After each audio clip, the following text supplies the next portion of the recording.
when I discovered that all the AI bros who had used all this AI content suddenly got spanked by Google.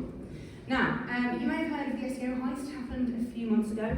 Basically, these bros, they crawled the website, got all the URLs and made keywords out of it, and then rewrote the articles based on the keywords, produced 1,800 articles, and went really, really well, until they got manual action, they got spanked by Google, which means basically a human actually reviewed it and saw what they were doing, and saw that it was very, very naughty. So you see their rankings just tanked. So, anyone who is in SEO right now has seen that things are just crazy. We have got lawsuits, we've got content goblins, we've got Google updates, and then we've got the Google leak. Oh, what a time to be alive! How many times have I changed my ethics live in the last 3 weeks? It's driving me insane. Anyone else? Like, oh gosh, driving me insane. But anyway, what does this tell us? It tells us that there's generally a feeling sort of distrust in the industry right now, but also not just amongst SEOs, but amongst the consumers themselves. Now, this is a stat from the Reuters Digital News Report, and this is taken from 2023, and it said that 33% of us don't actually trust what we read. Only 33% of us trust what we read on the internet. So basically, these bad practices are giving good people a bad name. So, we've seen many, many different case studies on LinkedIn where these people try and do these little like big wins, short-term kind of shortcut things, and then boom, the long-term impact. For example, we've got reputational damage. So if you're going to be naughty and try and spam things, things like the site reputation abuse update is even getting the big guys. People like Daily Express, and then things like Sports Illustrated using AI and telling people that it was actually written by humans. Uh-oh, that's a bit naughty too, so bad reputational damage there. Then we have the ethical dilemmas, things like your money or your life content, AI telling people, to jump off a bridge if you're depressed or whatever, can't give out medical advice. Yeah, bad idea. Then we have the other things like IP. Is AI actually stealing content from artists? Then we just have the ridiculous. Did you guys hear this story about this airline that got sued because its AI chatbot hallucinated the story? And then they just tried to blame the chatbot, and obviously they lost. And then I don't know if you can see this, but this is a lovely AI-generated image. It's of the SOSTAC marketing model, and it's full of spelling errors. So use AI if you don't want to tell them how to spell. So, with all that in mind, everything going on at Google, how can we convince Google that what we're producing is actually trustworthy and helpful? More importantly, how can we convince our users to trust us? Well, first of all, we have to remember that Google itself is not infallible, particularly at the moment. It's all gone Peloton, hasn't it? They've got this big partnership with Reddit, so unfortunately these forums are kind of coming up above proper results, again, for things like medical advice. We've got one on dentistry here. And it's also not totally anti-AI. You'll see that the guidelines were updated recently to say, yes, you can produce AI content, but it still has to be helpful to people. But hang on. As readers, how do we know that it's produced by AI? Well, we have things called AI content detectors. Now, the reason I even looked into these is because a client actually asked me to run my writing through an AI content detector. Writing, stuff that I had written myself. Bit rude, but whatever. So it turns out AI content detectors are looking for two things.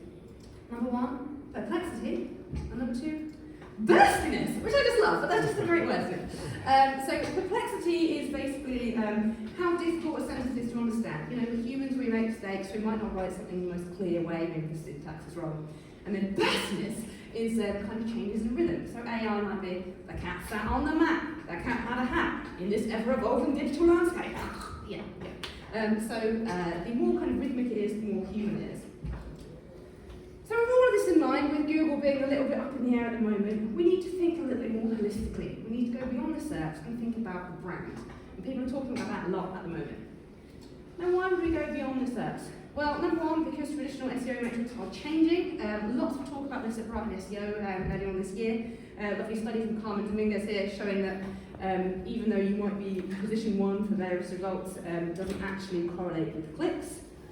Another study from Ray Grieselhuber here, talking about not just those 10 blue links, but actually the kind of visual impact you're having there. So he talked about pixel depth, what kind of features are we having there? Have we got feature snippets? Have we got product listings? Have we got recipes? Things like that. So we're actually taking up more space. I think Tom covered this earlier in your presentation as well.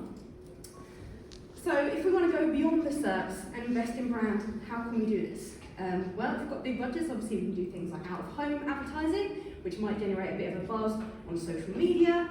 If you've got a good brand on social media as well, you're also going to show up in the SERPs there. Indeed, some people might say TikTok as a search engine.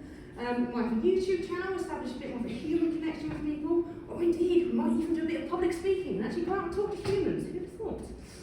But yeah, then we need to think about the user experience.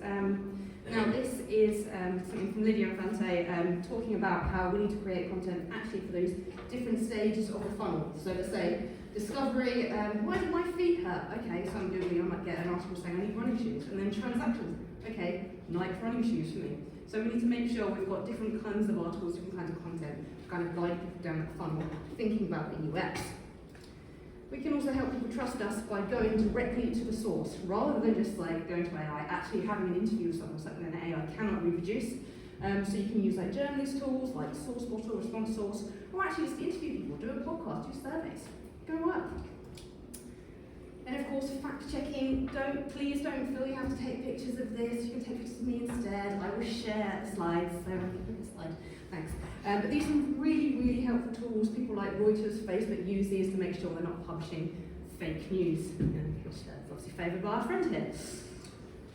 Then of course we have social proof. Now there are all sorts of ways we can do this, things like user-generated content. Could it be a video unboxing? Could it be just your standard LinkedIn testimonial or reviews? Thinking about that helpful content update as well, getting it straight from the author's mouth.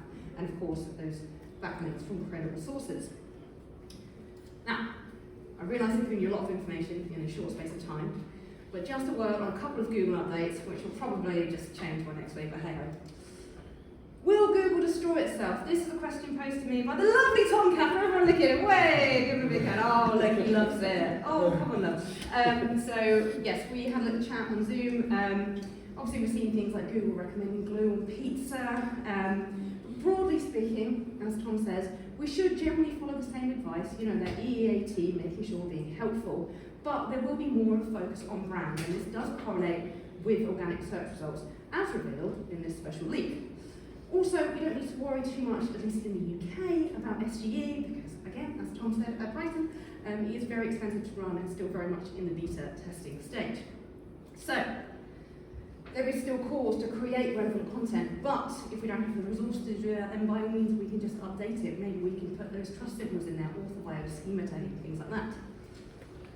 Another little thing, people are very aware of AI content, making sure it's marked now. So there was an update to Google, which may have slipped through the net, that said you will be penalised if you tell people that it's written by a human, and it's not. And even things like Instagram are telling it that as well. So it just goes to show that consumers are just aware of it as SEOs. So, just to conclude then, where are we at? We've got a lot of cowboys, people trying to game the system, but don't worry, they will get spanked by Google. Search volume rankings are no longer enough, things are adapting, so we need to evolve to make sure people can trust us, we can invest in our existing content, and of course, make sure that we are positioning ourselves as the authority by going out and getting those credible sources. So that's all from me. Please follow me on Instagram because I need that validation. Keep me in New York, and thanks very much.